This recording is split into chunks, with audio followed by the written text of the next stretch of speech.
video. That'd be cool. Maybe we'll do that one of these days. Yeah. Little We bumper at the should. front. Might be Yeah, cool. it's a great idea. We do it on She Shoots. It's very nice. Well, we'll make a better one then. We'll make an outro video too. You gotta like put it together with the Time to Get a Gun song, so your intro video is synchronized to your intro audio. So both the video version and the audio version would be the same. You guys were live, right? Yeah. All right. Hey, everybody. Welcome to Slamfire Radio, episode 581. We are recording live on November 13th, 2024, because I read everything that's on here. I'm one of your hosts, Kelly. I'm Cowtown Tony. And I'm one of your hosts, Adriel. Correct. And that's everybody for tonight, at least. Anyways, maybe some people drop on. It's November. Hop on. There's hunting to do. And stuff. In the middle of the night. Of course there is. The stuff that you do during the day, it gives you all the work that you need to do in the evening. Eating the deer. Yep. Correct. Eating the deer as turning the deer into meat. Yes, you do. You have to process your meat as well, and it takes a while. I know that because I did it last week. So why don't we get into what we did last week? Adriel, why don't you tell us all about all your hunting success last week? I only want to talk about a little bit because Tony, I think, is going to talk. Tony came out with us hunting. Did he? Yeah. Oh, cool. I was very unsuccessful. Let's put it that way. That's okay. Did you see any deer? I don't. You saw some deer. Except when I'm driving. Yeah. On the drive-in, you saw some deer. We know there's deer there. But that's a matter of time in, right? Time in plus good spot equals eventually you'll see a deer, and eventually you'll see a deer and be able to get a shot off at it. And that's really just a matter of time, putting the time in. So like I mentioned before there, we went hunting with a group of guys out kind of west of here, southwest of here. And it was much muddier than the week before when I was scouting there, and I was looking at, what about this spot or what about that spot? And it was starting to get a little sloppy, but holy, this last weekend was muddy, very, very muddy. Everything, like the campsite that we were camping at was so nice and dry for most of the year. I camped there 3 times already this year. Every other time was like nice, dry and solid, and this time it was a soupy mess. But we got some moisture and all that kind of stuff. So we went hunting. The hunting group got 2 deer. I got one of them. Awesome. It was I wouldn't say it's my biggest deer. In fact, I would probably say it's my smallest deer I've ever shot. But unlike some hunters, they go out hunting like, nope, they just want the big one with the antlers. And if they see something a little bit too small, they're like, let it grow for next year. Me, it's brown, it's going down. The first deer that I lay my eyes on is gonna die. And the mom ran off, and the baby's like, "Whoa, what's going on here?" It's like, you're turning into dinner. That's what's going on here. So I turned it into dinner. And then I was bugging my other buddy and like, "Oh man, you got to hunt harder." He's like, "Fine." And then he goes out and shoots a nice buck that morning within 20 minutes. Just drives out with his quad and goes and shoots nice decent buck, which is kind of nice. Can you tell us what the distance was that he took that deer at and you took yours at? Mine was 20. Dear, that was close. It was not a smart deer. It didn't have a lot of life experience, we'll say. Aww, Muffin. Okay. Yeah. What about what about the big buck? He said he was about 100. About 100. Okay. Got his at. Yeah. So not too long a distance. Most of the areas that we're hunting in, it's like going to be 100, 150 max kind of a thing in most of the areas where we're at. What else to say? We got some grouse as well. We got a whole pile of grouse. I think, 4 or 5, something like that. Had some of that. That one that I got it first, and we had the tenderloins and the heart and some of the backstrap. And you wouldn't believe it, that backstrap was more tender than the tenderloin, and the heart practically melted in your mouth. It was so tender. I've never had deer heart that good. It was so good. Just, pepper and salt and cooked over butter Yep. and that kind of thing. But yeah, it was really good. It was, yeah. Buddy, when he cut it up, he like pulled out, the internal, like you gotta like fillet it open and get some of that hard stuff out of the inside. He did that, and it was Yeah. so good. Okay. Yeah, Tony did up some of the back straps too. Trimmed What do them you up. think, Tony? I don't think I did a good job. That's a We'll get to him. He'll talk about his part. Okay, I don't we'll want to talk ruin too much. Yeah. Yeah, I don't want to take too much of it because it was more new for him than it was for me. For me, it was more like, I'm just camping and hunting and that kind of thing, which is kind of nice. Yeah. Weather worked out really nicely for us. It was right around 0 the whole time, so perfect temperature to go hunting deer. Yeah. Not too cold, a little bit too warm with the heat on in my tent trailer, but so be it. Oh, Ian Rocco came hunting with us. We were hunting with Ian Really? Rocco the whole time. Yep. How was that? How was Ian, by the way? Really good. So he's been hunting for a while, and he's gotten deer before. He's gotten some grouse before. Not a lot though. But he's like been putting the time in. So I took him out for a couple of hikes to go looking for some deer, and he set up for a couple times. He didn't get lucky. He put the time in, but just didn't luck out and happened to see a deer. But definitely put the time in. Definitely hunted pretty hard, and yeah, pretty easy to hunt with. Lots of stories to regale us with as he's, Campfire story, 10 out of 10. his campfire stories were Also, you can definitely a 10. you can ask for random law knowledge and whatever. Yeah, he was good for all that stuff. Just before, so Tony came up from Calgary to come up to meet us there, and another one of my buddies is like, "Oh, Cabela's got 10% off their gift cards." But they always do these on these weekends where I can't go to Cabela's because I'm doing something else. So he mentioned like, "Oh, I'm at Bass Pro right now." I'm like, "Oh, can you pick me up some Cabela's gift cards?" So he grabbed me $1,000 worth of Cabela's gift cards. Okay, I have to ask. Mm-hmm. Do you think they do it on those weekends where they're not driving a lot of business specifically because it's hunting long season? weekends. I'd imagine long weekends they're doing a lot of business. Even though I it's think. hunting? I think so. Because the last time they did one of these was it the July long weekend? I think it was the July long weekend, or it was in June rather, but 29th, 30th, and 1st, I guess, right, for July. But I think a lot of people are going in to pick up their tags regardless. So, yeah.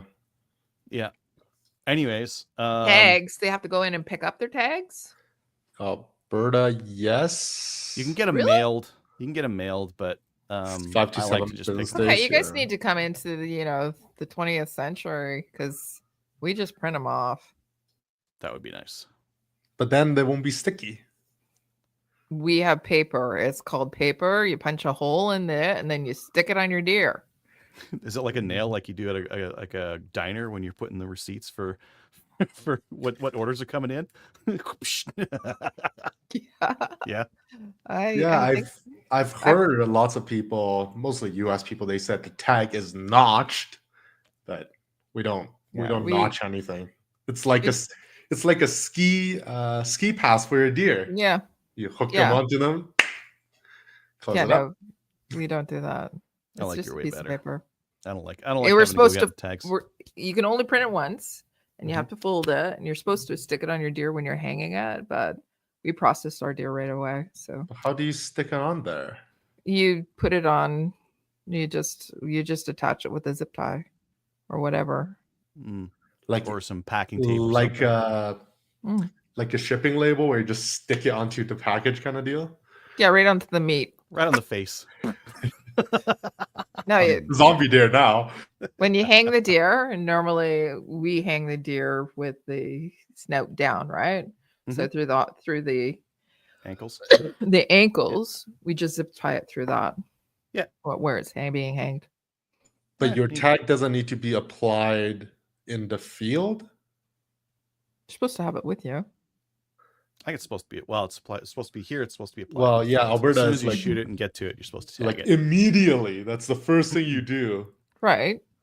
Yeah. You have to attach it. You're supposed to have it and have it with you when you actually go. No, it says immediately after killing, you have to attach it.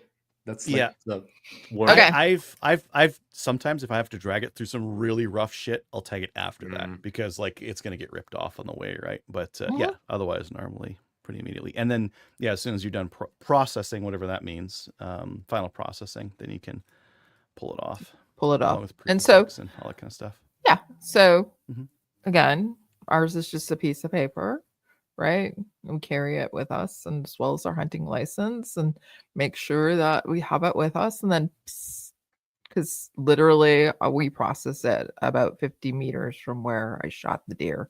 I'll talk about that and what we did for guns. Anyways, but Also, you guys can hunt with 223. I'm jealous about that. huh? Maybe we'll get that in. Maybe We we'll get that in do. Alberta soon. Yeah, we could not. Oh, Maybe. okay. Maybe Anyway, we will. Maybe we will, Tony. Oh, it'd be I too think, late. I think Kelly's tag that she gets and she puts on the deer looks something like this, right? It's just like a piece of paper that you wrote, "I do what I want" on it. yeah, I'm stealing exactly. that. I'm stealing that from Parks and Rec. I might have it in my pocket here. No. Yeah, so I got that gift card burning a hole in my pocket. I've been looking at a couple things. Cabela's had the Stevens 334s on sale. They're all gone from my local stores though. You so reviewed those one are- already. But they're so cheap, Tony. But they're so cheap. Well, Anyways, yeah, you're right. You're right. It's like two axes. You're trying to get rid of one of the axes. axes of evil. Yeah, I want to get rid of one of them. Yeah. Okay. Anyways, and then next weekend, like the one coming up here, I'm gonna go hunting with my youngest. So he's got a tag. I've still got a tag, a draw for muley doe. So we'll be heading out and Was it a Pushing. lottery, or how many years did you wait for that? lottery. Yeah, it's a draw system. So you get points by not being successful, and then eventually you get a draw and you can use it. So I got my draw. So we'll see if I see one. Actually, if my kid shoots another like a big deer, I might not even want to shoot another one because What? well, that might be enough. No, like how do I use all the meat? Yeah. Send it to Tony. It's easy. Send it to Tony. Yeah, shipping is going to cost quite a bit, but yeah, I mean, Select in-store pickup. in-store pickup. Yep, in-field pickup. How about that?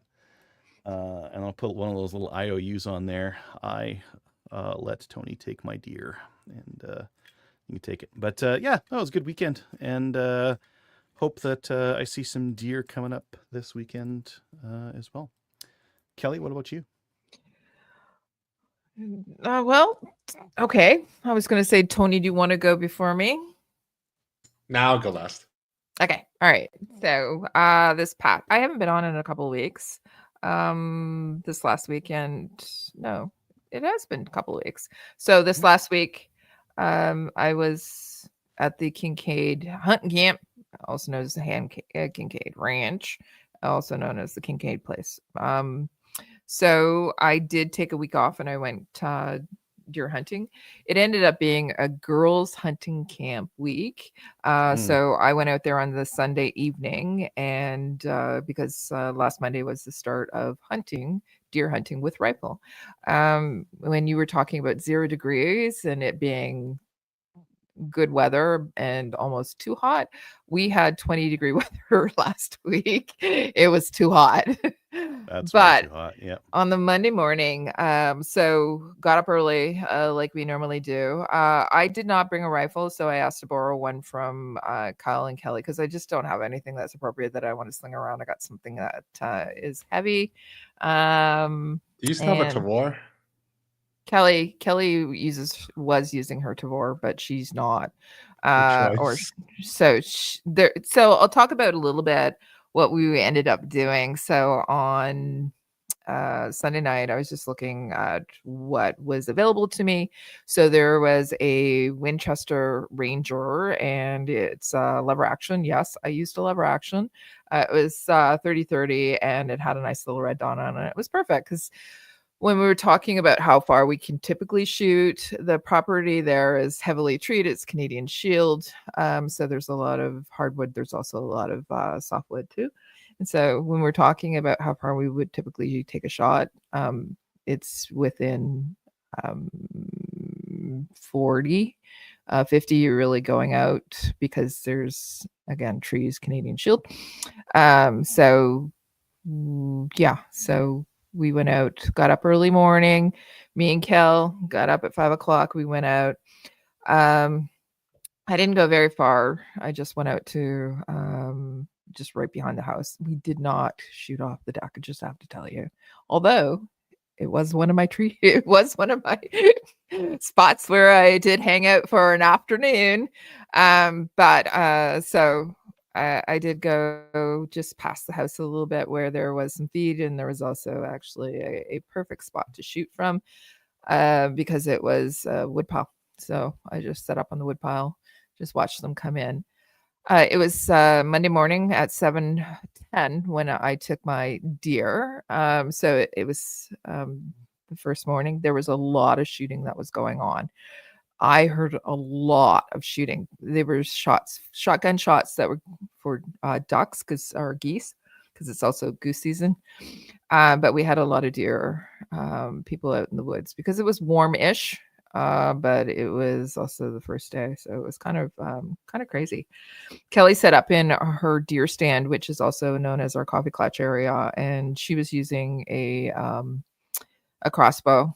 And yeah, so what happened was she had seen a doe that came in, and she says, "I don't have a shot. It's coming your way." And I saw a deer come over the rise a little bit, and I had a clear shot, and I took it and literally dropped on the spot. So I'm going, that's good. And then I heard another deer and saw it turn and run. I couldn't see it because it was obstructed by trees. It was the bigger deer. It was a bigger doe. Oops. Anyways, Good enough. So I let Kelly know that it was coming her way, and she actually did take a shot from at it. She did hit it, but she wasn't able to drop it. So we just let it go for a little bit. And I went over because, again, mine dropped right on the spot. I had never shot that rifle before, and it was a little high. It'll hit a little high. And so I shot through the shoulder blade instead of actually through the heart. But it shoulder blade, lungs, etc. But it also actually, what it looks like, it looked like it actually impacted the vertebrae as well. So I paralyzed it. So we went over and dispatched it with the 22 because put it out of its misery. And then we went to go and track the doe that Kelly thought she hit. And there was some blood, and we tracked for a couple of hours, couldn't find it. Minimal blood, and again, it's 20 degrees, and nice weather, and so there was it's easier to track obviously with the snow and things like that, but we did find some blood trails. We tracked it. However, we lost the blood trail, so we came back in. We did actually so I field dressed the deer. And when we were when I was looking at it, I thought it was a doe because there's no antlers, and it was a smaller deer. Went over to it, and I said, "Yeah, that's not a doe." So it was a button buck. So it's tiny, I know, but It's yeah, fine. it's fine. And It'll be good eating. we're talking about backstraps and tenderloins. They were delish. Yep. Didn't take long to process that deer at all. I can tell you that. Oh, with that little one I got, I didn't even use my knife on the inside. I used my bare hands. I just ripped. Well, that's the other thing too. So I'm going, okay. So I've only actually field dressed ever. I've helped with one other one that Kelly got, but the last deer that I got was a doe. And so I field dressed that one. It was my first one. And this one I'm going, okay, this is actually a buck. What do I do with that? And so Kelly and I are going YouTube University. So we're watching quickly, and I'm going, okay, let's get into it. And so we did, and then we skinned it as well because have to. But then we left it to cool, and we're going to try and figure out what to do with it again because it was actually going to the next day. It was about 15 degrees, but the next day was going up to 20 and then 20 again for the next day after that. We're going, we can't hang it. So we decided to quarter it and process it. again, it was a very small deer. I don't want to tell you how small it was, but it was a small deer. We did quarter it and put it in a cooler. Fits in the freezer. There you go. A cooler. It How was a big of a small cooler, deer. though? But it's a big cooler, but it fit in a cooler. But we were Mhm. able to actually, so we did the whole entire thing. So when you were talking about being able to, I think it was actually a really good thing, again, because it was just Kelly and I, and it was about, as I said, it was 50 meters from the house. We picked it up, put it in a sled, and we pulled it up because we wanted. There's an area where we actually do field dress our deer, and because it's a really good area. It's flat, and we can dispose of the innards right there. And then because of the size of it, I think it was actually really a great idea because we're not overly experienced. As I said, YouTube University. This is the first buck that I'm doing. But it was a great experience. We got it done. Kyle, her husband, he couldn't, or he wasn't off work, and so he came home. He says, "This is great. I come home and everything's done."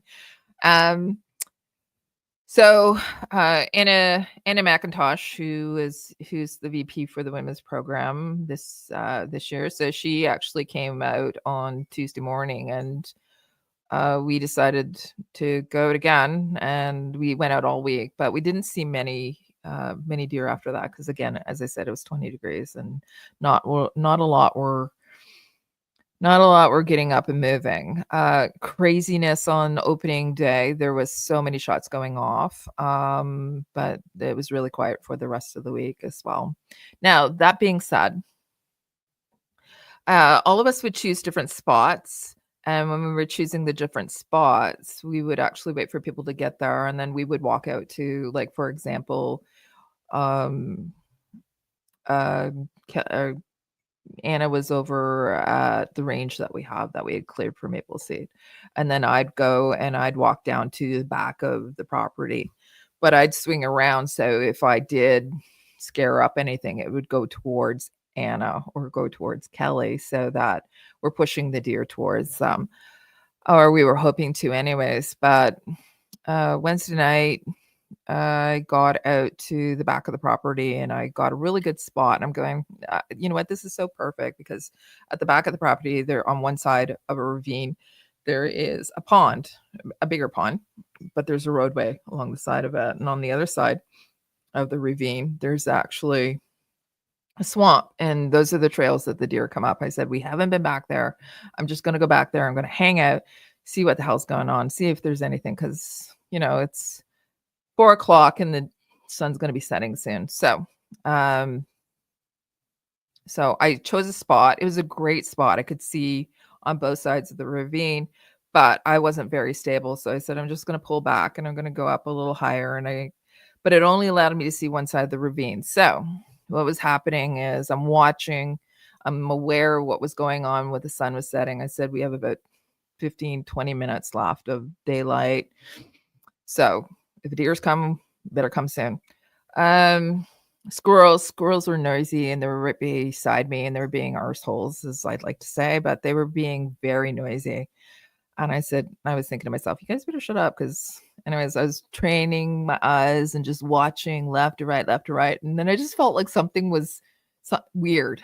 And I turned around 180 degrees, about 25 meters behind me. There's this big ass doe. And I mean big. And she looked at me and I looked at her and the gun was pointed. I had a tree in the way. So I had to reach around and get my rifle. By the time I turned around, she had taken off because I said in my head, oh shit. I didn't know she was going, oh shit, when she saw me. But she didn't snort. She didn't stomp. She didn't do anything, right? I just felt like something was watching me. You know that feeling you get? Anyways. What you Anyways. need is the deer view mirror. Right? Totally 100%, 180 degrees behind me, right? Because I'm training myself along this way because I was thinking that they were going to come up from the pond and through where it was called like a deer highway. They were normal. There was tracks there was fresh. So I turned around, I took the rifle and I there was a limb right across the tree that was literally beside me. I just rested the rifle up against it and to see if I could actually take a shot. She was on the fly. She was running away. There was a little bit of a broad view, but it wasn't presented well, but it was presented well enough. I took a shot because I was saying it's an opportunity. It's a better opportunity than not. I did not hit her, but I'm going because she was on the fly, but I'm going shit because I was going, we're shooting for meat. And if I miss this deer, they're going to kill me. And anyways, so typically I would let the deer go, but as I said, it was about, a couple, about 15, 20 minutes just to see. But the reality was we didn't have 15, 20 minutes left of light. So I went over to where actually she was, where I thought I took the shot and where she would have been. There was no blood. And I moved around and did a little bit of a recce to see if there's any blood trail at all. And there was none. So I said it was a clear miss. I feel horrible. Maple Seed, I'll never live it down. But I was happy. Were you equipped with your sling properly? I wasn't using Maple Seed sling. I wasn't even but I right. Gasp. I know it wasn't my rifle either, and it's a nice little rifle though.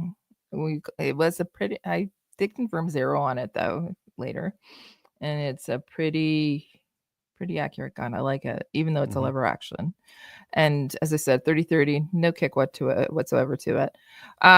But yeah, I was glad that it was a clear miss so that we didn't have to go tracking through the darkness and through the swamp because I would have had to, because I saw where her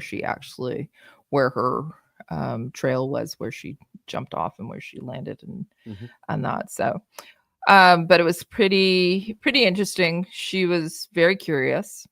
But yeah, she didn't even, normally they'll snort and normally they'll stomp their feet. She didn't do any of that. She just looked at me. She was curious. And yeah, that was it. That was my hunting experience, even though we went out every morning, got up at 5 a.m. every morning, got out there at 10 after 6 at the very latest, because sunrise was about 6:30ish. So really?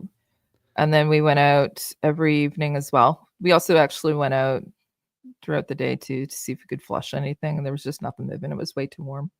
But yeah, we processed the deer, made some burger.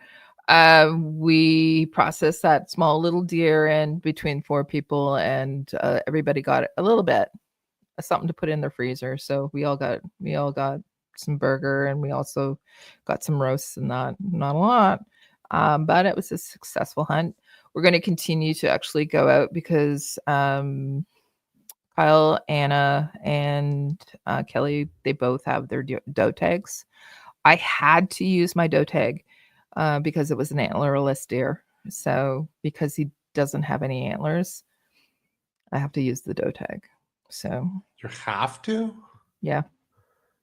I read the regulations. I have to use it for that. So, but yeah, ours is a piece of paper. You just print it off and you just hook it up on the deer while it's hanging. And it's 20 degrees. We're not hanging. And quite frankly, we're also not taking that deer and we're not taking it down to be processed down the road in the fridge and have it hanged and have them do it for us. They're going to laugh at us because it was so small.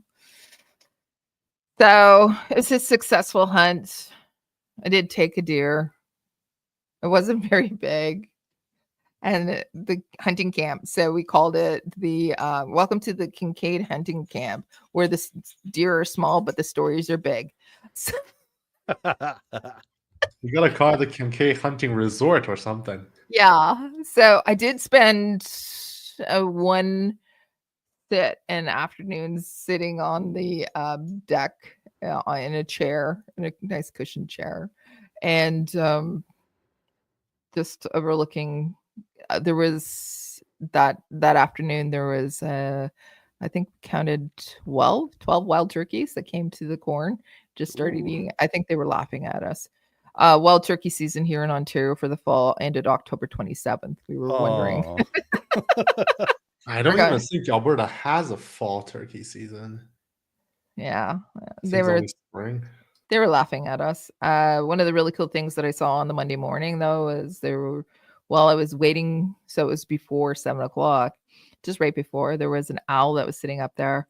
So we had some where the feed was, where the corn was. There was blue jays, there were squirrels. The squirrels were so noisy.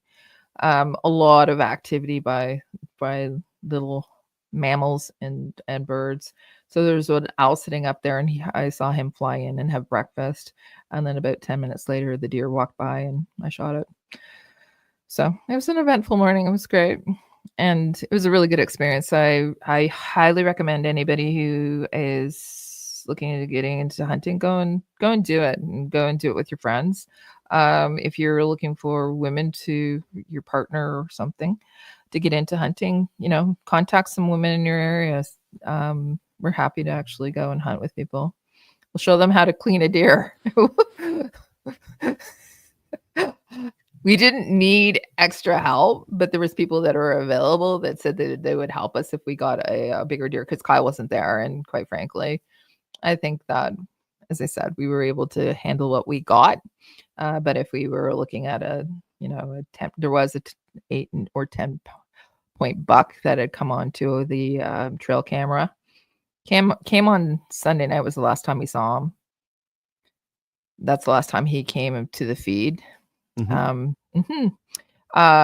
think he knew, but the does came, obviously. But they stopped coming after a while. They'd come out at 2:30 in the morning, but that's about it, right? So, yeah, we'll keep going out. I have a crossbow, and Kelly's a crossbow, obviously, and we're going to use that. This next week is black powder season, so 1 week of that. But I'm not really interested in black powder. Why not? How does the whole thing work? Because Alberta is archery first. Crossbow is not counted as archery. And then rifle. So for you guys, I'm guessing it's a little different in Ontario. No, our season actually starts with with bow first, and then rifle, but black there's powder. a black powder thing. Yeah, and then you get into crossbow. You can do archery, or as I say, you can do bow throughout the whole entire time as well. But rifle season closes and then black powder opens. Mm-hmm. That's interesting. Yep. So yeah, we only have 2 weeks, and normally we book the second week because it's a little colder. So this week here has been a little bit colder, but it has been much colder. Although on the Friday I was cold, so I was waiting for the deer and there was nothing. So I was ordering new gloves and one of those seat cushions, and also the muffs with the hand warmers, electric. I ordered those and backup batteries, and those were what I was doing on Saturday or Friday when I was out there, because my hands were cold for the first time. The Saturday, I brought battery powered stuff out, and I didn't use any of it. I didn't use. Too warm. Yeah, I didn't use on Monday. We were super warm. It was 5 degrees, first thing in the morning. I said 5 degrees. I'm going to be cold because I'm always cold. Anyways, got out there. It was super warm. I had my gloves. I used those to actually rest my rifle on. And then we came back in because for tracking, we had to remove a couple of the layers because we were all layered up, and we went through. It was, as I said, it's 20 degrees. I was out in just a shirt and, one of my Blaze Orange vests because it was so warm. It was just warm. It was nice. Yeah, it was good. So that was my hunting. The other thing that I did this past week was yesterday evening, we did She Shoots. So we did an episode, I think it was 34. We had the CCJA, so the Canadian Criminal Justice Association. Yes. We had the founder come on and talk about that. It's a organization that's in Calgary, Alberta right now, and it's a school that people can go to so that if they're interested in law enforcement, whether it's through policing or if it's through CBSA or corrections or whoever it's with, you can go to school there, and you can get out and become a police officer or part of the criminal justice system. Maybe just like a freeman of the land too. You can do Mm. that. Mm. So it's really interesting. It was kind of cool to talk about. We had one of their students on as well, a young lady, and it was really cool to talk to her. I think that, yeah, I think it'd be a great opportunity for people to go to and get some real hands-on training and then come out with a really good career. Come prepared. Biggest thing. So, and that's it, I guess. What about you, Tony? Tell us all about your experience with Adriel going hunting with him. I'll save some for the main topic, but I did go to a hunting trip. I didn't plan it well, as it was a scheduling conflict. But I was like, okay, I want to try this, so I'm gonna get a tag. I had my hunter ad done long ago, like spring of this year, early this year, Q1, Q2 kind of thing. So it's like, okay, I'm gonna head out there. Hopefully, I'm not a bother to everyone else. I'm gonna hold Adriel's rifle, sit there very quietly, observe, and try to stick my face into all the things that's happening, skinning, make sure it doesn't trigger me or trigger gag reflex or something. But fortunately, it didn't, so that's good. It's a very unique experience. I'll talk about it more later, but if you're living in the city, you don't often have that kind of peace and quiet and alert Isn't it nice? attention. It's a little odd too. I'll save the hunting blind story later, but it's just I'm in a box and I can't see everything as there's noises. It's like they're just coming to eat me. I don't know. It's like I have a gun, so I'm not afraid of it. But it's like if something shows up, I'm gonna shoot it. I was like, well, is there something behind me? I don't know. Yeah, I was hoping that I was hoping maybe we'll get a story next week. Hopefully it'll be on. But Dave was also hunting, and we were chatting while we were hunting. So he's a great story to tell. So along that line. So I'm hoping that we'll get his input on that. So just tell us about your experience, what you thought about it. I guess we'll take over the main topic now. We can do that. Sure. Yeah, why not? Yeah. Cool. So yeah, I was only able to sneak in and bounce in about 24 hours. Only stayed there for not too long. In my opinion, a mentor is everything. Yeah. Adriel was there. A listener, Thomas, was there. He took me on a brush busting trip around. I'm surprised no one brought a brush gun of sorts, like What do you mean? 4570, 450 Bushmaster, something like real big. Well, real the thing heavy. is, if you hit brush, Yeah. it deflects the bullet anyways, even the big stuff. Which is fair, but I'm just expecting, I don't know, maybe someone would bring some kind of a not long range gun out there. Mm-hmm. I don't like being handicapped into having to use a short range only gun and have a long range shot presented to me. So my parents' place, I would take out like Mosin Nagants and SKSs and that kind of thing, and then I'd see a deer at 300. And it's like, well, I can't do anything with that. Whereas with my bolt action, that deer's dead every time. 300 meters, chip shot. Got it, right? So I stopped taking those short range rifles unless I take both. And then if I know what I'm going to be looking at and I know I'm only going to have a short range shot, I'll take the short range rifle. But in this case, too much unknown, I take my gun that's good for both. Yep. I knew 3X. So I know that my shot, the longest shot that I would typically be able to take in the area that I was hunting in would be the longest would be 50, and that's So we had a listener a week ago picking a red dot. We picked a red dot for him, and he's like 50 yards the range max. He's in Ontario, so it's kind of funny. And then in that situation, yeah, the Wow. red dot would be fine. Yeah. Excuse me. Yeah, that's what I had on mine, right? I don't typically shoot. I don't shoot a lever action, nor do I use a red dot typically, and that's what I used, and that's actually what I took the deer with. So, but at 50, yeah. So in Alberta though, it's totally different. Alberta, you're looking at other options. 100, 300, 300. It's that's not even something we talk about here in Ontario. That's my Which is fair. average. Yeah. My average distance is 300. So sometimes I'll shoot them at 100, sometimes 400, 500. 300 is my average. I don't know On if most I have years- the confidence to shoot a 300-yard deer. Maybe I don't know. Maybe. Well, you need to do a lot of range visits with the rifle that you're Mhm. going to use, and you need to be Which able is to know fair. you're going to hit that spot. Yeah, and yeah, 300 meters is a tough shot. You need to, and the other thing you need to do is know your distance, because if it's at 400, not 300, you don't get your hit, right? Yep. Yep. So I got set up on 3 different types of hunt. The first we did was in the, I guess, weekend opening morning. We were in a blind. We're in kind of a curvy cut line where I'm more forward. Runko is kind of behind me in a different blind.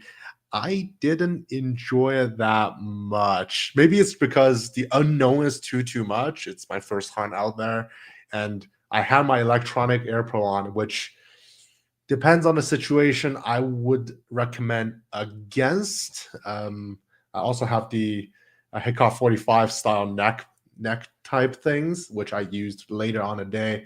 I feel like I'm hearing too much stuff. Not quite. I guess some, maybe squirrels, animals, birds flying across, but I keep hearing like leaf noises, and I think things think are it's something? approaching. Now I have my window set to like 9 degrees off me, with like peeking. Take out my binocular, peeking. Don't see anything. It's like, okay, so back down. They're just kind of trying to be very, very quiet because everyone's like, quiet is everything you need to be doing.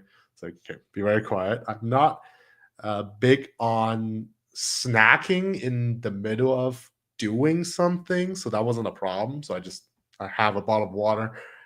I guess to complete last week's topics on what the gear you should bring, I will suggest a Gatorade bottle is good, or some kind of a hard bottle, so it's not crinkle, like I was water bottle. going to ask, are you using it to pee in afterwards? Yeah,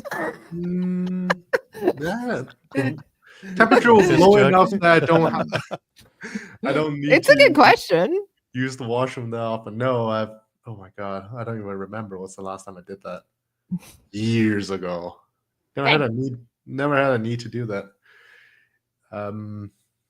Yeah, and last time I mentioned I wanted to bring a backpack. In the end, I didn't. First, I didn't really need to bring a ton of stuff. Our hunting spot isn't that far from the camp. Second is you got to think about where you're gonna put that.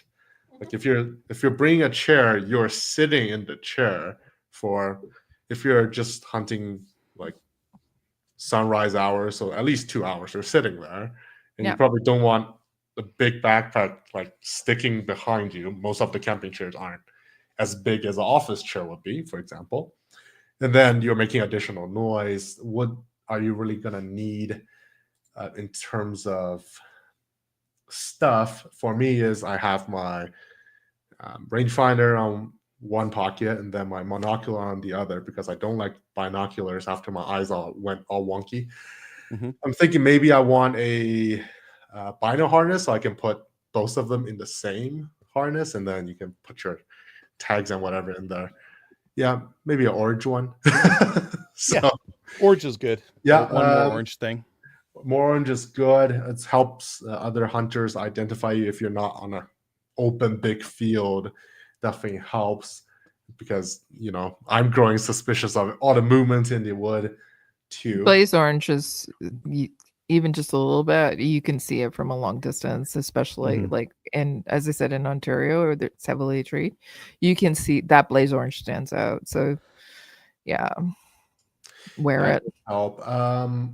I'll say check your Blaze Orange before you're gonna bring it out. I got a cap. I don't usually wear caps, and it's kind of bothering me. So I'm keep flipping it from to the front, to the back, to the front, to the back. It's a little weird. So I'm thinking if Do you wear a toque? that's the thing. Generally speaking, I don't because my head overheats. But I'm thinking if the temperature were to go any lower for us, it was a pretty good temperature around 0, so really not that cold in Alberta standard. A toque might be helpful if you're in -10, -20 degrees weather. You want to dress. Five. Or if you don't have any Five. hair. Yeah, or 5 degrees in your Kelly. You got to see how much hair I've lost on top. That's like kind of impressive for my age.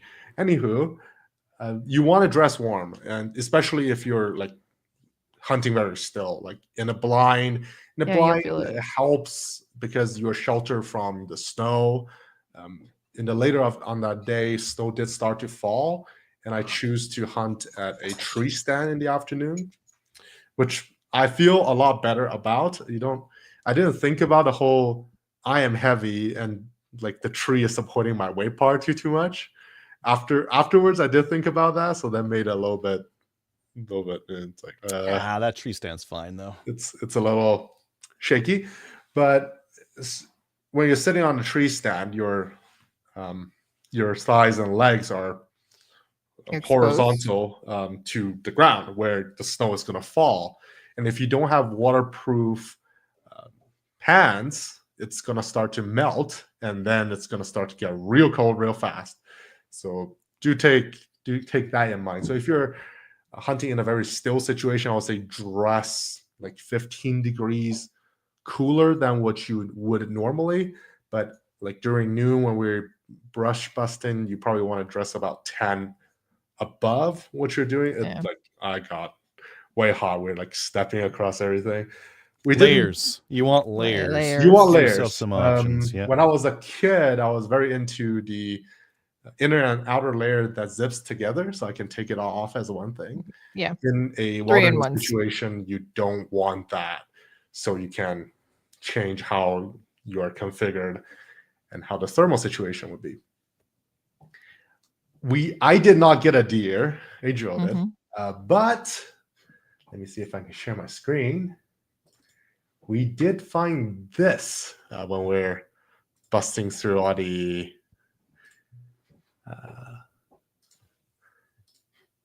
woods. Ta-da! That's cool. Yeah, so we found what do you call that? An antler? No, it's not quite. Deer It's not head. a shed. It's a deer head. It's an old deer head. Skull with the It's Naturals Euro mount, I guess. That's how you would say it. Decent size, actually. We see his jaw there too. I didn't see his rib cage, so I'm not too sure what happened to that.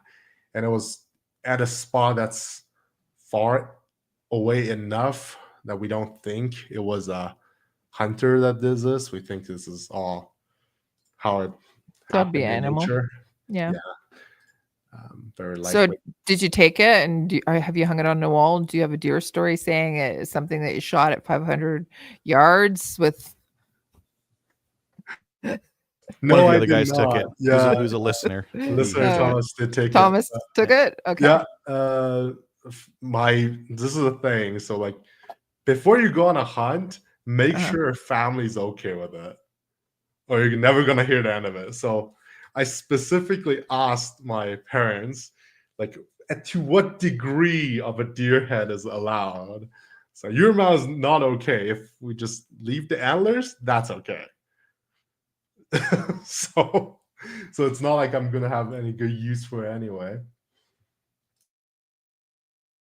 Yep. So what did you think about the experience? Like Adriel was just talking about the fact that you were field dressing it, correct? No, I wasn't. Runko was trying to push me to do that. I was like, I'll save that for my first year, but I did. You did a little bit. You I held did on a to the little leg. bit. I held on to the leg. I couldn't convince him to do more. I was holding Were the you able leg. to keep your stomach in check? I was Good for fine. you. I was like kneeling down, looking at the gut pile too. Yeah.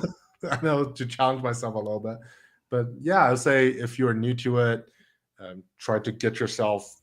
Well, you don't want to gross yourself out, so you're not coming out next year either. But I would say I'm the kind of guy to test my limit out a little bit. So I Yeah. stick my head into the whole thing and Yeah. to like look at things. So I wear gloves. Obviously, I recommend wearing gloves of some sort, but also, yeah, I wear gloves because I got nails. Anyways, Adrian's I, like, nah, so I took just off. goes for it. So I took off my Fitbit. I took off my, my bracelets and everything. I literally threw them off to the side, but up to my elbows and blood and guts and that's what you do. And the reason is because you want to make sure that everything's out of there. But you can't be timid, and you just have to go for it. That's it. Yeah, Adrian just goes for it. I might have skinned and gutted a couple of deers in my time. Yeah, Russ is saying get shot. Gunshot. We'll try to test that. Well, that's where you learn your gag reflex. Russ, I don't have it Yeah. at all. I can get right into a deer that's just nasty, and it doesn't do anything to me anymore. Not a little bit. Yeah, you don't really want to gut shot though if you can help it, because you spoil a lot of meat. Yeah, and it's gross. It is grosser to gross. deal with. Yeah. It's messier. You need to use more water. Yeah. Whereas with one like that one we did there, Tony, I didn't need to use much water afterwards. Just it was so light, I just kind of picked it up and you just shake it out.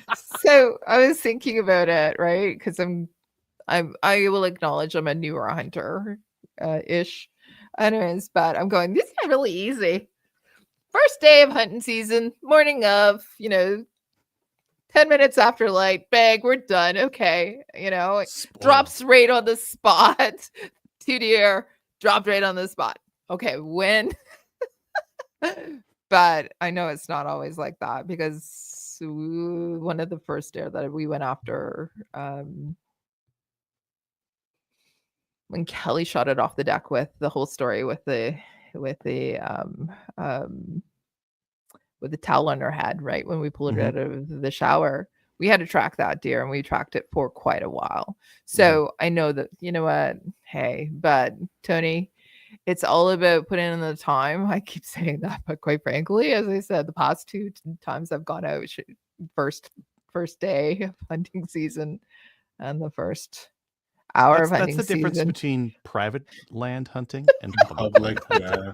Like private land hunting, it can be very easy. You know where the deer are. Yeah. Public land hunting, a little bit dicier. It is. The area we were hunting, there was so many people driving around that the deer were like pushed way into the bush. You had to go way into the bush if you wanted to see deer and actually like get a shot off at them. They were really being pressured. Whereas private land, they can just see people and be like, huh. Yeah. Like the got mule used deers. to it. The mule deer specifically on my parents' place are, I don't know if they're dumb or they're just they're not bothered by people all that much. And I'll get within 100 yards of one of those mule deer this next weekend, probably. Yeah. And bring it home. Yeah. Bring it Tony, it will happen for you though. You're gonna Hopefully. go next year. I'll go out next year, but we'll see if we want to hunt earlier season or make it a tradition to hunt Remembrance Day long weekend. Maybe. Oh, earlier for sure, because they won't be as pressured, and they'll be like we saw like 2-3 times more the other weekends we went compared to this one. So yeah, I think earlier would be good, and then more. Maybe if we can take some time off, maybe a Monday and a Friday or something like that. Make it a super long weekend somewhere in, because that place we're in opens kind of middle of September. So it might be good for, September, October, somewhere in there to head out there. Weather's probably going to be better too. It's a roll of the dice. I like 0 because if you end up shooting a deer on the Friday or the Saturday, you don't have to rush back to the city. Yeah. 0? Leave it. Just leave it bagged. Who cares? And go pick it up when you're done and, bring it home. And that's what I do with my deer. And I haven't even processed it. It's sitting on the floor in my workshop because it's 1 degree in Edmonton right now. That deer's not going to spoil at that temperature. If No. anything, it might freeze, and then it's going to be a real pig to try to skin It's gonna be because hard. oh yeah, it'll be Yeah. hard. But it's such a small deer. I don't really care. I'll just muscle through it. Huh. Yeah. So beginning of September or middle of September, I Is think that- yeah, is that middle. is that just bow for you? Nope, it depends on the region. Some, I believe this one as well, are Rifle, rifle. middle Just September rifle in general that area. starting there. Jesus. Yeah. Okay. General is November 1st to 30th is our general rifle season around here. But depending on the area, some areas open early September, some of them open sometime in October. It really depends on the wildlife management unit and how many deers the wildlife officers want to see shot in the area, right? If they want more deer shot out of the area, they'll sell extra supplementals, or they'll open up the season early or later or something like that and just make it so that more people can get more deer. We're a little bit more regimented. It's pretty strict. It's pretty standard. It's interesting because when you learn more about the whole hunting thing and how Mhm. it interacts with conservation, you can tell that's why it's called wildlife management unit, right? It's Yeah. actively managed, so basically the wastage is kept to the minimum because some deer, unfortunately, during the harsh, cruel winter, will die, and if they're not harvested, I guess they're harvested by the local animal population. And the pickup trucks, the local pickup truck population, they're the natural predators Yeah. of the white-tailed deer. The grill. Yep. Yeah. Anywho. Yep. Yep. Is that enough So- about deer? Yeah. This is an overall good experience for you, Tony. You're gonna do it again. Yep, I'll do it again. I'm not grossed out. I did have, and I'll share this picture too. I did get to have a wild game, which is pretty exciting. I had bacon wrap grouse, and Adriel did push me to skin one of them, and I was looking at all its guts and stuff. I wasn't grossed out, so that's all good. I did have deer meat too, thanks to Adriel. And Now thought, people are gonna criticize me for this. what? The heart tasted great. The backstrap I tasted something. I'm not grossed out by it, but I had a taste that I wasn't expecting. Maybe I need to weird. season it harder or Mhm. something, but yeah, tasted like the grouse tasted very chicken, very normal, and deer had deer taste. Let's put it that Mhm. way. Yeah.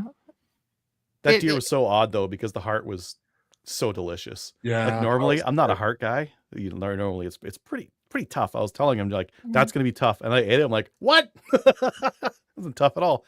Hardly been used this thing. Yeah. When it's not been beaten all that long, it's much more tender and tasty. Just filled Anyways. with love for its mother. That's all. That's all it had in that heart. Oh my gosh. Tony, I was Tony so got introduced to the dark jokes. That we Yeah. tell Yeah. the whole time. This is fun though. This is Mhm. like, if you think about it, it's really just camping, drinking with friends, and armed hiking. It's great. correct. But I do want to bring up one thing is it doesn't occur to me until like midday. It's like this is the longest time I've held a loaded gun for. It's like usually a minute. Are you ready? Stand by. Beep. 30 seconds later, done. Low show clear. It's like Mhm. I have this gun loaded for 3 hours now. Like every time I cross some kind of make a big step, it's like, okay, make sure the safety's still on. Keep going. It's like Yep. crossing a log, unload it, like do it as how the instruction says. Like makes me feel a little bit more comfortable. But make sure you have a clear communication with your hunting partner how Yep. the guns are pointing, and they'll help against a potentially dangerous situation. Mhm. Yeah. I consider myself to be a firearm enthusiast, so I learned the gun pretty quick. It was a Savage Axis. It wasn't too different from any other bolt gun. It's a But really good. Make gun. sure you are familiar enough with that particular firearm where the safety is in case you need to make the shot. Can you disengage the safety quietly if that's needed? So if you're maybe the night before at camp, you might want to practice that if you are unfamiliar with that gun in Yeah. particular. Cool. Make Good sure that tips. it's loaded. When the sh- Click. Shit. We've all done that too. So, yeah, really good tips, especially for anybody who's new to hunting. And congratulations, Tony, on going to your first hunt. Sorry that you weren't able. People were talking to me today and yesterday, and they were going, "Did you catch anything? Did you?" And I'm going, "Did I shoot something? Yes, I did. I didn't catch it." I don't like the catch thing. That's for fish. That's not for like something you're gonna shoot. Wow. But thank Certain you. trapping is allowed. Sorry. So certain trapping is allowed. Well, yeah, but I'm just saying, yes, I did. I was successful in harvesting some meat for the freezer, is what I said to them. But it was great, and it was really good because that conversation was taking place with people who don't hunt, and they're interested in trying some venison. So the point of this is that we were talking about hunting, somebody's first experience. We have 2 people on the show tonight that actually were successful in their hunt this year, and it's just a good time to have a conversation and ask those questions. I'm really super excited about the fact that, Tony, you have somebody who's a great mentor. Like Adriel's a fantastic mentor. Stop shaking your head.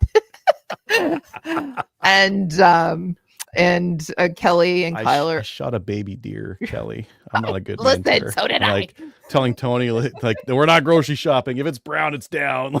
You see a deer, you take it. Which is You know what? fair. Like That is 100% true. If it has spots, don't do the one with the spots. So, If it however, has spots, it's not going to live the winter anyways. You'd be doing it a favor. do deer get burst so late? I don't believe so, but It's a mistake, but sometimes they do. yeah.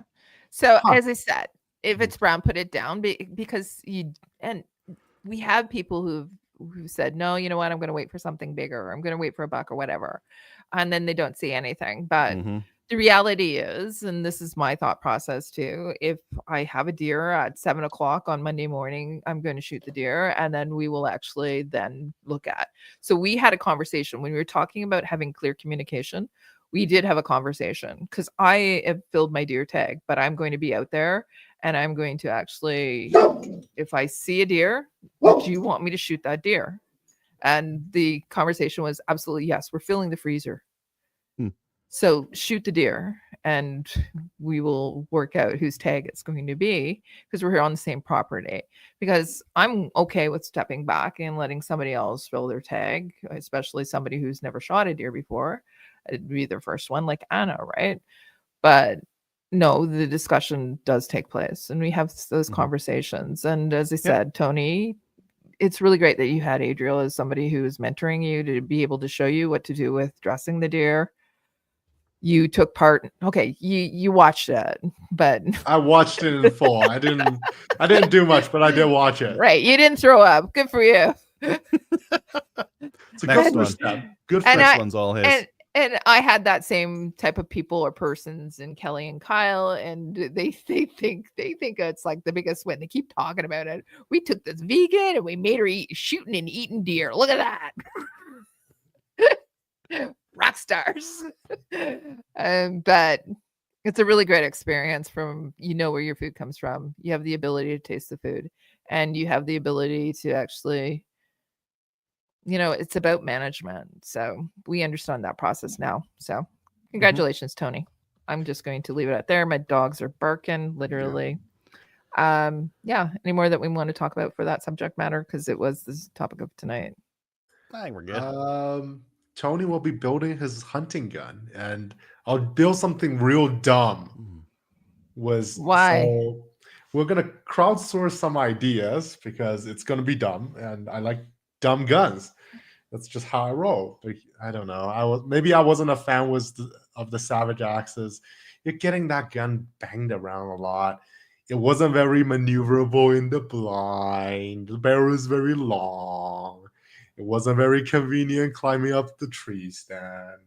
So remember Tony carpet bombing the comment section. I think it's more like a howitzer, Tony. So I'll call myself Howitzer Tony now. We're going to build myself a howitzer. So let's crowdsource some idea. It has to be. You think building a howitzer is going to be any more mobile up the tree stand? Yes, potentially. Canadian legal howitzer.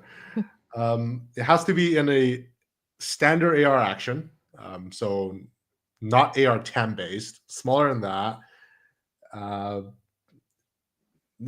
You want a pro hip then? No.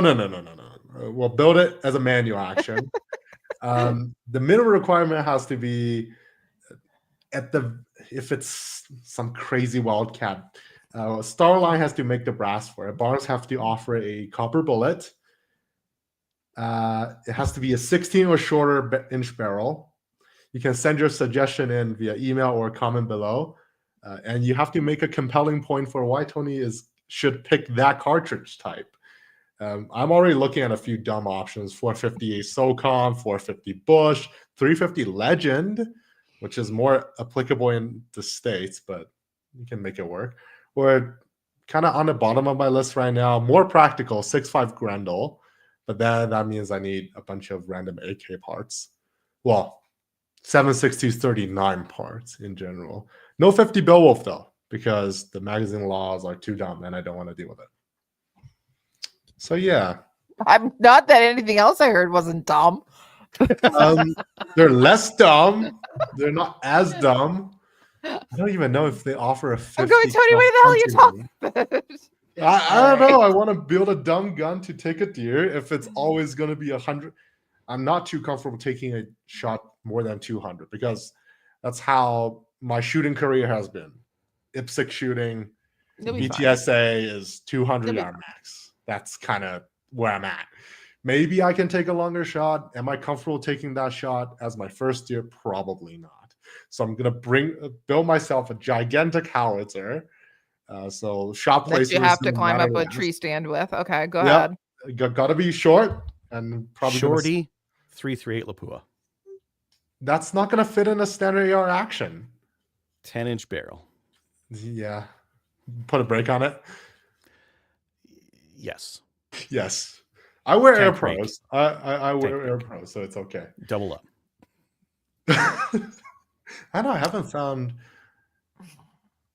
an ear destroying cartridge yet. Like This is even the one. shooting 223R down in Michigan indoors, it was still an acceptable level to me. Maybe it's because my ears are too far gone. Yeah.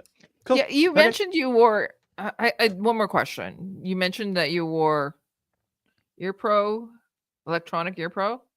Correct. Can I That's for ask? the more. Can Yeah. I ask? Can I ask why?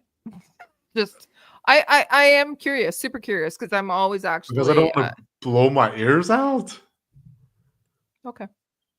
And I still want to hear things. It wasn't the greatest idea. I found No, you know the what? Some neck people, bands is a little bit better. some people wear them and some people don't. Yeah, some people wear them and some people don't. I profess you only have 2 ears. Wear them if you want to protect them. Yeah.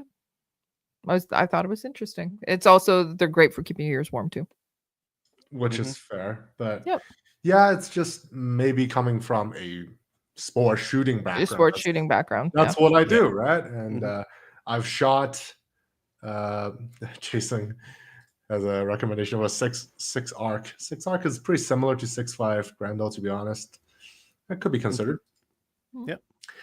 Okay. I've shot unintentionally shot my 5.56 once was half of my Air Pros on. So I don't really want to do that. Don't want to make a habit of it. It's not great. Your ear good. rings for a bit. So Yeah. freaking, we're shooting bigger cartridges than 223 out here. So Meh. also I need to get my ears checked out. I think you know That's what. Rock on with those Ear Pro. So okay, just Cool. You mentioned it, and I want to come back to it. So go back to it, and it was your, while you were doing it. So Old timers don't wear any Ear Pro. But no, we're I know- hard of hearing.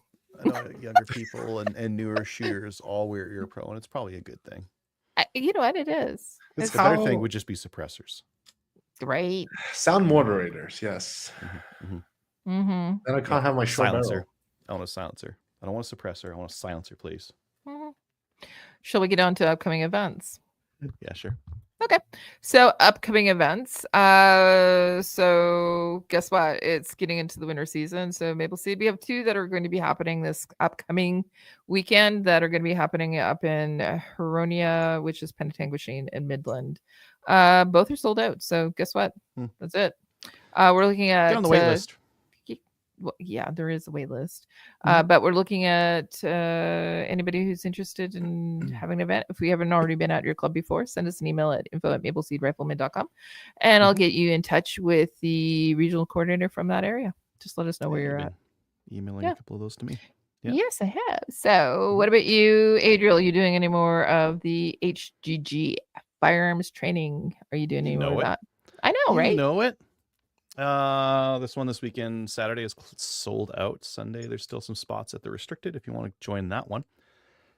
But that Saturday one's completely sold out. How are you gonna Or- hunt and do this at the same time? What? my buddy Colin's doing these too. Oh, cool. Yeah. November 23rd and 24th at Sherwood Park. I still have spots available for those. The restricted one's almost full, which is kind of surprising, kind of funny. December 27th and 8th will be in Devon. I've got some spots available for those. And December 15th, restricted in Sherwood Park. Nice. Okay. All right. If you have any events that are coming up and you'd like us to talk about them on the show, let people know about them, email us at scienfiradio@gmail.com. I keep thinking about Maple That's the Seed. one. Yeah. All right. News. Concealed carry Okay. reciprocity announcement. What the heck's going on? Because obviously I missed this. So tell me all about it. What's going on? So Trump's been on the warpath Bandwagon? of announcing all kinds of things. Right? and Did you this hear one's- the? Okay, go ahead. I the was just going Doge- to. the Doge department. Yeah. Yeah, that was funny. This one's more applicable to Canadians, though. Okay. He announced he's going to do full concealed carry reciprocity. Some states will give Canadians a concealed carry permit. Correct. Oh, does that mean that we get to concealed carry in all the states? Okay, think we it have to does. really I research think it this will. because we had so New Hampshire It's not was in the- yet. It's not in So yet, right? yeah, I know, but let's have a look at it. Like, Mhm. are there more $100. details? Because New Hampshire had the concealed carry, right? And there was reciprocity in some states, but not all states. Mhm. So, is he saying that he's going to change it so that there's I can't even say it. Concealed You know what I carry mean. Reciprocity. Reciprocity in all states whatsoever. Give Yeah. us the details. Just says your rights don't end at the state line. And then You mean it's going to be actually like a national thing instead of each individual state and then each individual little area in that state that we have to know all I think the it might laws be about? each individual area, and then if you get concealed carry rights in one of those states, however which way it is, I don't know if constitutional will work this way. Maybe it will, but That would I'm wondering. be interesting. That'll be like national level constitutional carry at at that point, that Yeah, it would point. be. Yeah. That'd be cool. it would be cool. That we can't get it, but if you ever go down to the States, maybe Canadians will get to get a little taste of freedom, just a little nibble of freedom right there. Somehow We've buy a got- gun, put it at my friend's place. Like, hey, just mail that gun to me. I'll use it for a week. I'll mail it back to you. Put it Maybe back we in can the get safe. timeshares and guns. Oh my god! Here's your rental list. Mm-hmm. So inflood at some of those states, as I said, like New Hampshire, there will be a lot of people that will be applying for it. I bet. Yep. Okay. Drug den gun Uh, show. Are we? Oh yeah, they have guns I want. They have 1911s. They have freaking restricted that FX9s. looks like the scroll down, they have pictures. Smarties. What's that? Oh, there's Scroll pictures they have down below? pictures, yeah. Uh-huh. There's a lot of Okay, Drug pictures. Super Lab. Who cares? Yeah, very good science kit got there. What do we got? Turk shit, Vectors. FX9, Nice. Vector. Yeah, lots of What else we got ARs. here? They have a GSG. UTS 15 as well. Uh-huh. Selector broken off, classic. Mhm, mhm. Type 97, classic. Lots What of we got here? pistols. FNs, FNS. 1911s. 11s, yeah. I'm Always a just gonna. Beretta Neos. So just hold on a second. Can I ask a question? Uh-huh. Any ARs in that? Of course there is. There's also 50 cals. Let me have a Oh look. yeah, look see. at that. F yeah. 50 kills. Shh. Meth, MDMA. Why do you need this many handguns? Oh, it's the cartel. Okay, I That's- guess that that's- answers that question. Right. Hmm. It is quite the haul there. So Woo! Yeah, look at those. Just saying, you can't a lot even of see handguns. this level of stuff at the Calgary Eastern Gun Show.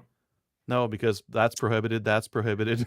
you mean Yeah. MDNA and meth? No, you don't see it Well, on the that too. show. So No, it was the guns. operating. Yeah, so it was operating at the BC Interior. Obviously, it was a drug cartel. So, Mhm. yeah, so good for them for actually taking those illegal guns off the street, showing that Apparently, we're not the problem. Mhm. This particular lab can like synthesize some of the base material, so pretty Hmm. serious deal. Yeah. Can we talk about the election as well? Swing election. Somebody put this in here too. So what was going on That with was that? me. So I believe it's the third by-election this year. Right. Yeah. So this was a swing district previously between the Liberals and the Conservatives. We know where this is going pretty much. They can't hold on to their strongholds. So The place that you're talking about is the by-election that's taking place in Cloverdale and Langley in BC, basically. that is correct. So did you also notice that there was actually a recent, I think it was yesterday or the day before, that they indicated that because of the ballots that weren't counted, they're going to do a recount. Did you hear that about the BC provincial election as well? We're all about BC right now, is I what we're did talking not. about. I Yeah, did not so hear they that. made a determination that they're going to do a recount. So just to let everybody know. It's like a round 3 recount at this point. Well, we'll see. Mm. It's so Maybe close, next right? week, Dustin Yeah. will give us a little bit more details on that. Yeah, it'd be great if he can. Mhm. Yeah. Yeah, and I'd like to hear what he was up to because I saw some of the stuff that he was up to. But I'd like him to tell us if he can tell us. That's very cryptic, isn't it? Mhm. Mhm. All right, Neat. Brandon Herrera. That's That's a his funny boss. one. Yeah. What? So there's a list of people who've been suggested for different directors in the Trump presidency coming up, and Right. Brandon Herrera, aka the YouTube AK guy, has got by far the most votes for the ATF director. So did he say Oh, that's that, or funny. are people voting on this? No, people are voting for it. Yeah. So yeah. Well, because Trump appointed Elon Musk to do Yeah. something, right? Yeah. Like that's Uh-huh. kind of crazy. Just saying. Like I don't think he's swinging for the fences this time. He's going wild. So maybe this would be hilarious though. you Because know what? Look He at what he's. was the first president that's not a politician. So now you might as well make everyone not a politician. Maybe Well, it's a better Ronald idea for Reagan was an everyone. actor too, but Yeah. yeah. So here's what A lot of actors. who have most become people when politicians. they're advocating to become a director of a department, they don't advocate for destruction of that said department, but not Brandon. If I were to be considered for director of the ATF in my first 100 days, I have a plan to hack, slash, and cripple the agency in ways it could never recover from. And when I'm done, I'll ask President Trump to disband the agency entirely. Woo! I know. Go back to the roots. Go collect your Yeah. taxes on alcohol, tobacco. Just like remove the later things. It's fine. Less alcohol, tobacco, more fire. Well, I am- make it the AGLC. Make it the Alcohol Gambling Liquor Yep. Commission. Okay. I am going to make a recommendation of any of our listeners. If you're interested, you can go online and look at President-elect Trump's acceptance speech. It is worth the read. I just have to say. So if you have time, go and read it because it's quite the acceptance speech. I've never seen anything like it, truly. So yeah, we're a Canadian Gun Show, all about guns in Canada. You can tell. All right, so let's get But into this stuff's funny. It's It- too funny not to cover. It is actually. It's truly too funny. Hmm. We had a lot of conversations last week about it while it was taking place. So, new gun stuff is brought to you by Bullseye North. Need a new boomstick? Bullseye North is Canada's shooting superstore and is a proud supporter of the CCFR. They have a wide selection of guns and top trending gear for any shooter. Free shipping over $250, which includes ammunition, or $17 flat rate for shipping orders under $250. Some conditions apply. Subscribe to their weekly newsletter and get the first access to the hottest deals. So what do we have for the hottest deals? I know that you guys were talking about it as they joined the show tonight. So this week, Bullseye deal I think. Tony, did you add this or did you add Tony it? added it. Adriel? Correct. Okay, I added cool. it. So they have I believe, 2 calibers available. Savage Impulse Predator. So the Savage Impulse rifle is a novel straight pull rifle. I was very into this before. It's just a little out of my price range. They have it in basically all the short actions. 243 is what's shown right here. I believe they also have a 308, which I would more prefer. The Predator does accept AICS magazines, so keep that 10 in mind. rounders.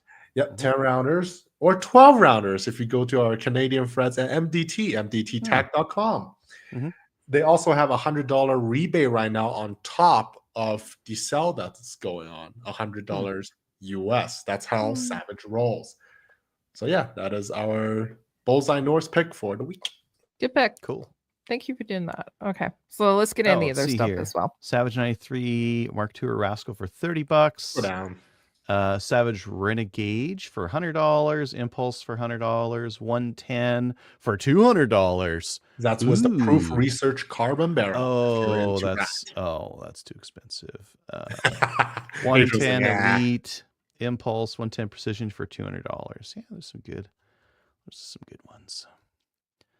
RCBS Black Magic, the X die. Yep. So this is a die that through some dynamic through the top where you screw down, it Mhm.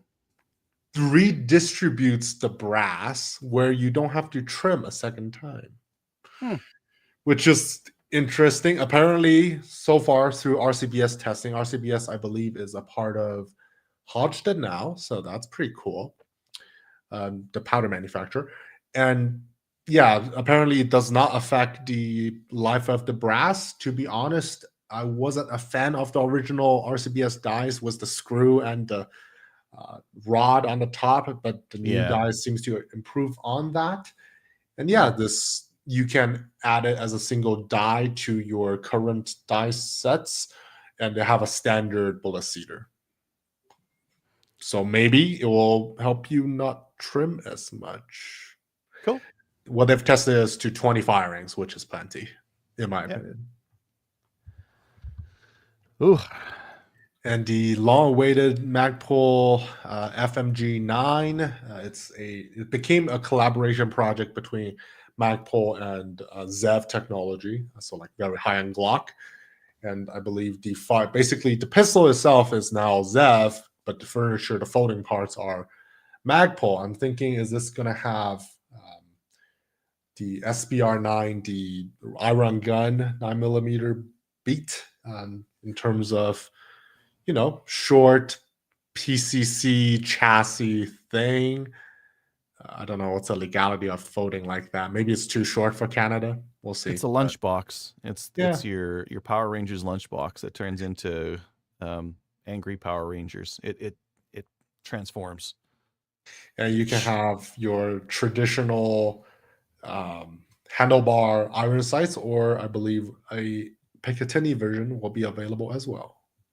Don't know when they're going to come out with it. I'm not sure if you can make the argument this thing was designed like freaking 10 years ago and Canada can have it. I don't know. Maybe. Well, it's not a pistol, so of course we can have it. But it takes Glock mags. Oh, yeah. So, Yeah, I don't know. question We'll see. mark? We'll see. Just wait. Don't apply yet. Just wait. There's a couple things on sale at Cabela's. They have the Sig Sauer Romeo 5X Gen 2 red dot sight on for $189, which is pretty cheap. That's cheaper than their usual sale price on it. Runkle had one of these, the Havalon Paranta edge folding knife. He rolled around with one of those things. They're sharp. These are the ones with like the replaceable blades on them. So the idea is you use it to hack and slash, and then once that blade gets dull, you just chuck it. It's basically a folding surgical knife. So Yeah. if you like that kind of sharpness, personally, I'm more into Chinese big butcher knife kind of person. So, but it is sharp. Yep. Sharp knives, you're less likely to cut yourself because you don't have to put as much pressure. You can just push gently, and it just slides right in there. Gets right in.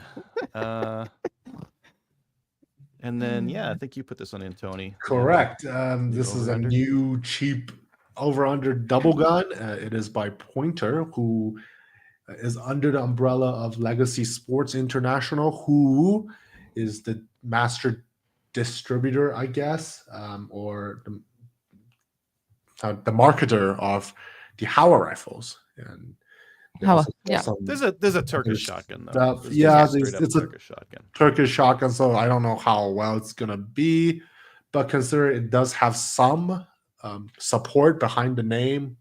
I guess it might be a little bit better than your random brands available in all the calibers and gauges, and have some interesting fancy scroll work on the side. Yeah, they do. For $6.99, they do have some fancy. That's I- probably just lasered I in think there. last week it Yeah. was $5.99 as an opener price, so Mm, just about the price of a Stover. So Turkey versus Brazil, I guess. Choice is yours. cool. Yeah. Yep. Okay. Perfect. BCL SRV Grizzly 308 starting to ship to dealers. No, this is June 22nd. This already Oh. happened, I think. Are they out yet? I think people keep comments on it. But Uh-huh. considering Adriel's review on the BCL 102, that was an established platform. It performed underwhelmingly. Poorly. Yeah. But Yeah, I wouldn't buy one Yeah. as of yet. but it's coming out, so I guess at least the reviews are coming out. Yep. Oh, some Valmets, hey? Making their way from the US to Canada, I believe, was Iron Guns. Seiko brand, so guess good brand.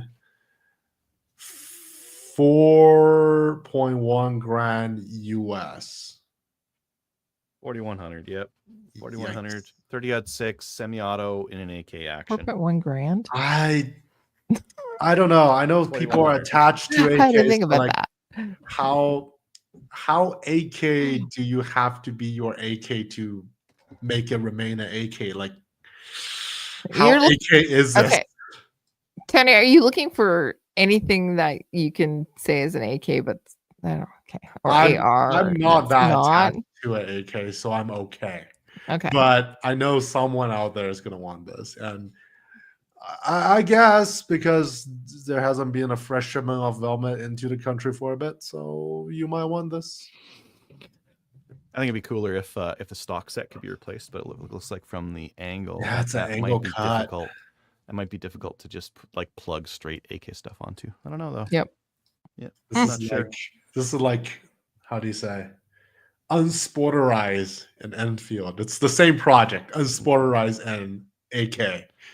It's an odd thing to look at because it looks like it has the lines of a classic rifle, and then it has that big fucking ugly AK safety on the side. Yeah, you see the safety, you see the mag release, you see the trigger guard. It's Clack. so square. Yeah. Like there's Okay. something there. It's ugly as sin. Let's move on. Solely Outdoors has their Black Friday sale on. Oh, look at that! SKS is less than $500, $479. Yeah, and those There the are most some. expensive, though. We're getting the stuff for Black Friday. Getting Ooh. notifications. Yeah, The they have Rhineland the Arms Rhineland FG9, so the FG42 and 9mm. Mhm. It's your competition 9mm PCC. Some expensive shotguns. They also got have here. some sell on La Poix brass for you reloaders out there. Precision shooting. What did you just say? La Poix? Yep. I believe that's the proper way to say it. 308 Winchester 6.5 PRC. Oh, they might have sold out for the 300 Win Mags. Mm. Yeah. So You sure it's not Lapua? Lapua No. sounds like a Chinese pronunciation of the word. I don't know. I have people have stand behind La Poix saying, so I'll go with Never the La heard it Poix. like that. You know before, what? But You be okay. you, Tony. You be you. Solely Outdoors has Magpul on sale right now. Yeah, Yeah, so look that's at that. Black Friday round 2. I believe there will probably be a round 3 too. Mm-hmm. Was there anything Oh, new that- from Tenda? Do they have anything new on sale? I don't see anything. At least last time I checked. That Glock mag looks cheap though. $17. Holy. There are- Tip so Tip everybody Tip is- Tip All Tip tech. is Yeah, new. yeah. This is new. 224 Valkyrie. I bet you that's on for cheap. 50% I'm not building off. one. I'm not building one. Remington Thunderbolt. Kelly, time to stock up. No. No. No. Shot 45 Colt. So interesting stuff. That's not super useful for us unless you have a 45 Colt rifle, I guess. Blazer 44 Lever gun, mag, yeah. 8 mil Mauser. Okay, 8 mil Mauser Ooh, if you're JR looking for that. Carbine. How much is that? Which one? JR Carbine? Save It's in 200 bucks. Stormtrooper White too. Let's find out. JR Carbine. Go down. You gonna do the thing? Okay. Mm. Tanda search is not very good. Yeah, these are not GR Carbine. Search for JR Stormtrooper, maybe? I don't know. Stormtrooper. Search for Just Right. That's probably what it is. Stormtrooper. It's on for 1,000. 1,100. Not Well, that's bad. actually Not bad. Not the greatest, but not bad. Mm-hmm. Mm-hmm. Look at that.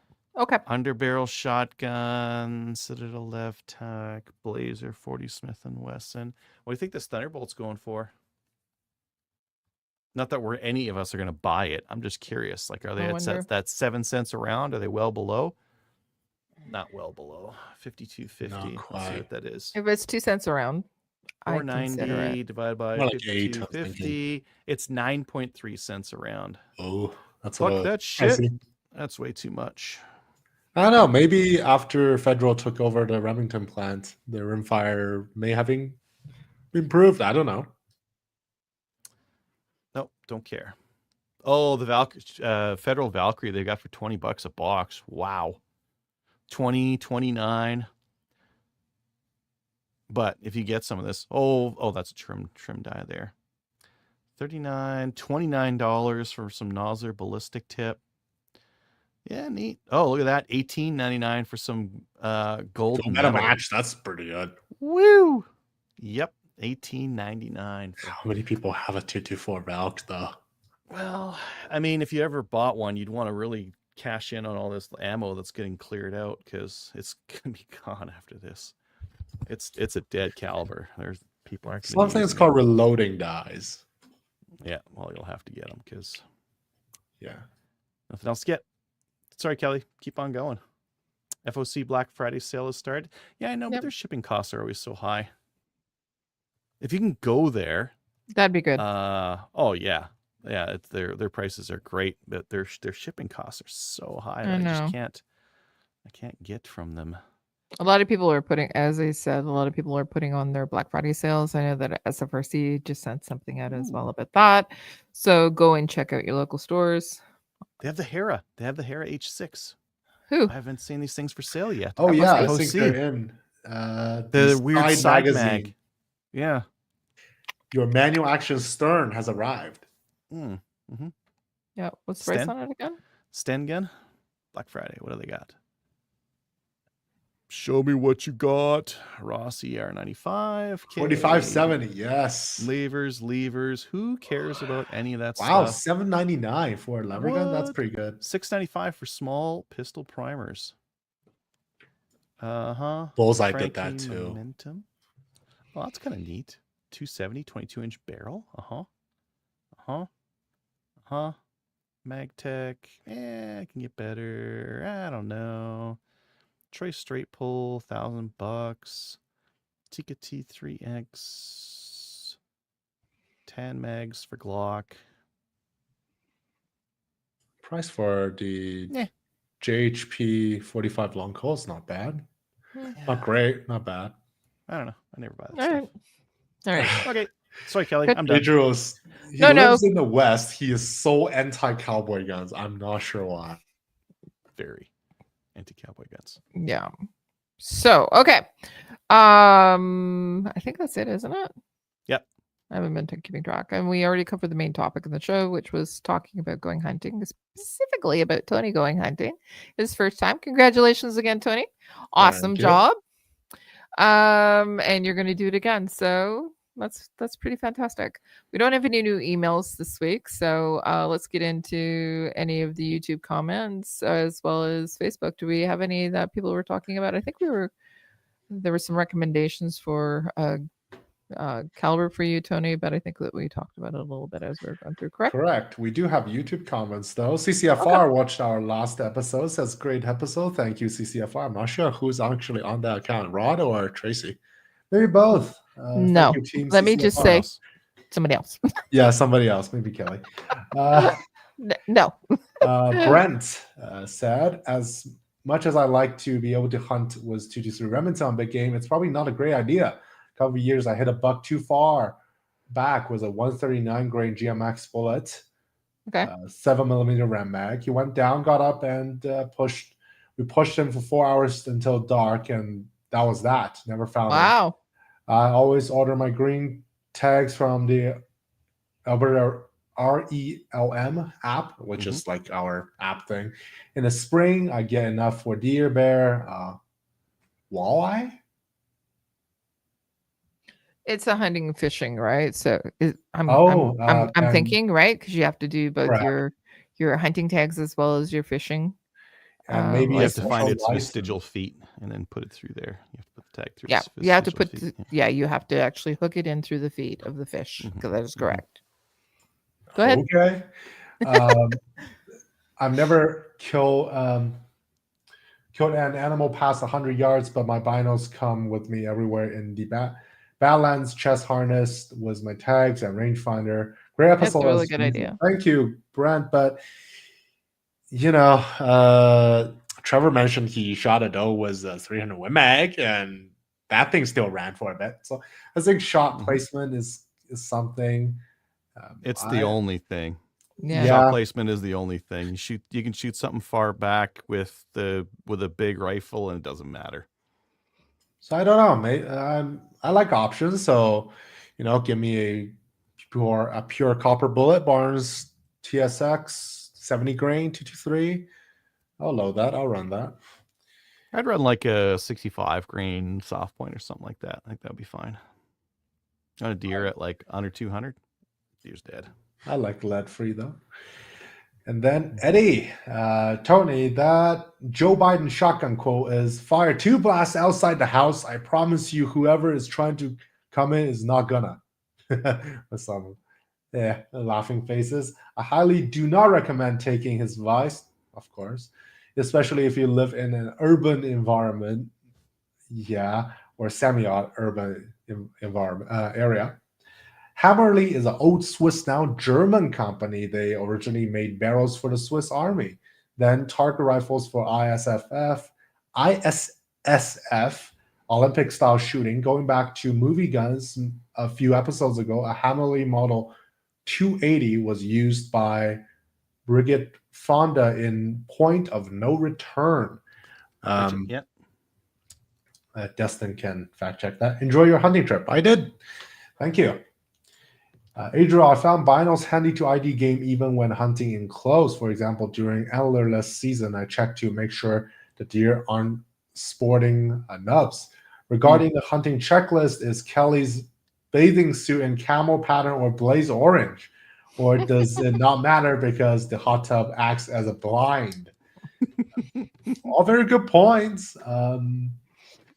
I think You saw our checklist, right, Kelly? Yeah. you should update that.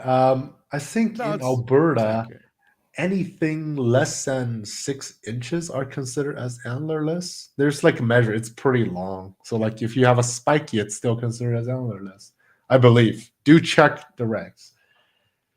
You're going to use your general tag on whatever you shoot. Who cares? Can sure you it's use your whitetail. Can you use your supplemental first? That's up to someone who knows what's on the Alberta Big Game regs. Yeah, Yeah. Ronco. We need to get him on back on the show. It's just law stuff has been in the low. Yeah, it'd be great to actually have him on to talk about his hunting experience and going out with you guys. He didn't get one though. He put in the time. He put in time, way more mileage than I did. He is a more dedicated hunter than I am. Therefore, better. Dustin, you should have saved up some mad money. Sell season's is upon us and is the same time every year. Black Friday, Reliable Gun, Italian Sporting Goods, all the BC stores, and international shooting supplies are running sales right now or soon. I bring air protection for hunting as well. I have the Hickok Inspired behind the neck ear probe earplug bands. That's what I used as well. They're orange, which is a bonus, and they're actually tight enough on my neck so unless I force them, they wouldn't come off. If I have the time, I slip them on before the shot. I guess you have to take the opportunities, right?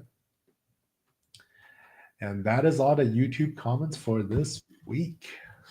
All right. Thank you so much. Nothing on Instagram and or Discord, although I haven't checked out Discord lately. So, There's always talking over some. there. Yeah. Actually, someone put a design for 3D printed, like if you want to change your barrel in your Raven, it's like a thing you can clamp into. So I printed some of those because I wanted to be able to do that. Yep. Okay. So that 3D printing corner on there is definitely got some good stuff on it.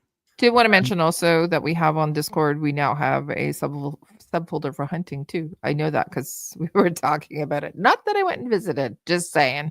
Just correct. And Brent actually posted his buck from last year. Who did? Brent did. Oh, okay, cool. Yeah. All right, cool. So, Cabela's and Brownells, go to our website. You click on the link if you need anything from Cabela's or Brownells. It's hunting season. Of course, you need stuff from them. Go and click on that link and do your shopping because they'll give us a little bit of money as well. And then once a month, we will read what you bought. And then, we'll read what you bought. So, I should buy some calls or something so I can like practice and blowing into them. okay. All right. Thanks to our supporters on Patreon as well as Player. Go on over there if you would like to actually also help out the show because we need your money so that we can be on. If you'd like to send us an email, go and send us an email at slamfireradio@gmail.com. We'd like to hear about the events that you have coming up and we'll talk about them. Any feedback that you have about the show. And then also, if you have any feedback for Tony on what type of gun he should really buy.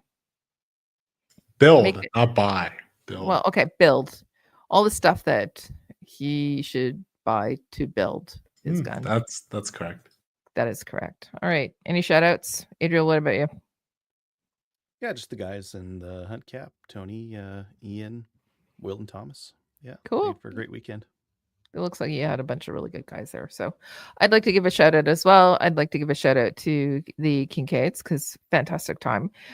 Anna as well. Thank you for making the hunting camp and the hunting week such a great. It was a lot of fun. So it was women's hunting weekend. So it was a lot of fun. So thank you for coming out. What about you, Kyle? No, sorry. What about you, Adriel? I see Kyle's name here. I was just reading it. Sorry. No, I did mine. Tony's next. Yeah. Oh yes, right. Tony. Same shout out as as Adriel's hunting guys. Adriel, of course, leading me through. Thomas, Ian Runkle, nice chatting. Sorry if I'm being too annoying. I asked quite a few questions, random questions too. Well, and Alexander. And I have a recommendation for Rod mentioned this on the last season of, oh my God, Richard is saying I should build a 2. No, you can't build a 2. Actually, that's an additional stipulation. Has to be Alberta legal. Has to shoot bullets greater or equal to 243. Just build a 243. That's okay. That's a long action. Rod mentioned the CCFR Quebec Division podcast. Do we have anyone who speaks French here? Oh God, I'll just spell out AUPASDETIR, and they're on YouTube. I have no idea how to read their name. I probably don't understand what their podcast is about.